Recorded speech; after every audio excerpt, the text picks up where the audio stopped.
As camas, desgraciadamente, temos unha elevada ocupación, un hospital que está ocupado no 125% durante todo o ano, co cal non vamos a tirar os pacientes. Entonces, habrá que colocalos nunha cama. Por eso lle digo que as camas están. É un problema de dotación orzamentaria, non de dotación de mobles.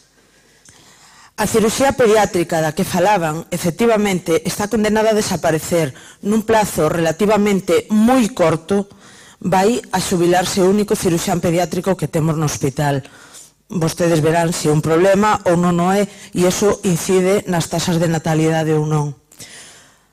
Todo isto xunto coas deficientes fórmulas de contratación das subespecialidades pediátricas fai que non se dé unha atención en consecuencia aos nenos desta provincia. Vostedes verán se é certo ou non que a contratación de 2 ou 3 meses pode darlle estabilidade a alguén de empleo e entonces, consecuencia, os médicos formados neste hospital en pediatría se marchan a outros sitios que lle den máis estabilidade. Un hospital sen servicios básicos, por exemplo, a cociña da que falaban, ten unhas instalacións obsoletas e perigosas. Os accidentes de traballo son continuos, é do siglo pasado. Os traballadores han de facer 1,5 km puntualizo para levar os carros de comida desde a cociña ata a última planta do hospital, o que supón, para levar un carro de comida, 3 km, multiplicado por 5 dietas cada día, pois supón, boten contas dos kilómetros que teñen que seguir. A maiores deso, a comida chega fría aos doentes.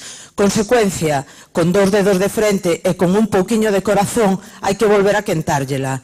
Temos un hospital sideral, efectivamente, un hospital sideral. Eu agradeceríalle que se limitara os rogos, por favor, que tal cual vostede incluso solicitou no seu propio escrito, por favor, non.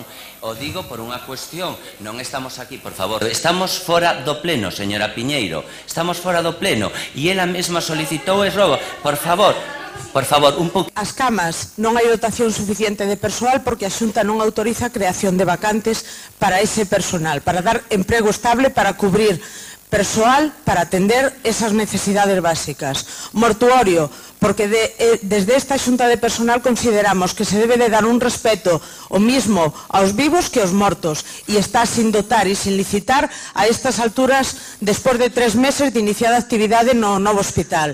Por outro lado, aparcamento, porque temos un hospital feito no medio dun casco urbano que non ten aparcamento nin para pacientes, nin para familiares, nin para traballadores. Mantemento, servicio precarizado, porque está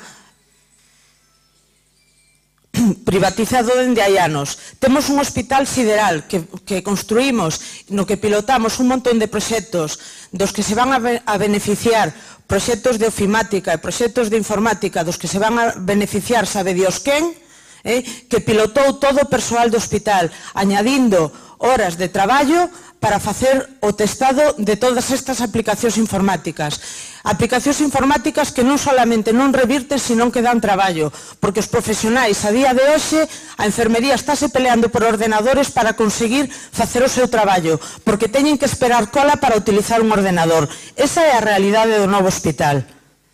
E a respecto da remodelación do novo edificio a que facía vostede referencia fai un rato, a remodelación do novo edificio non está planificada cuanto menos hasta o ano que ven. Polo menos é a información que nos transmitiu na pasada semana o señor xerente do hospital.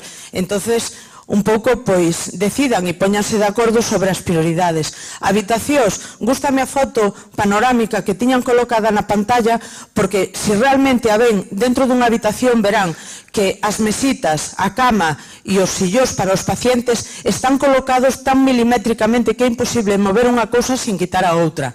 A foto está moi ben, pero a comparación ca outra, indudablemente, melloramos en calidade de hospitalización, pero gustaríame que viran o dimensionamento das habitacións, que hai que quitar unha cama para sacar a outra. Moitas gracias. Esta é a realidade do noso hospital. Esta e non outra.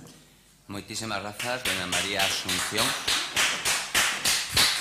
Temos, sin máis, moitísimas grazas, levantamos entonces a sesión.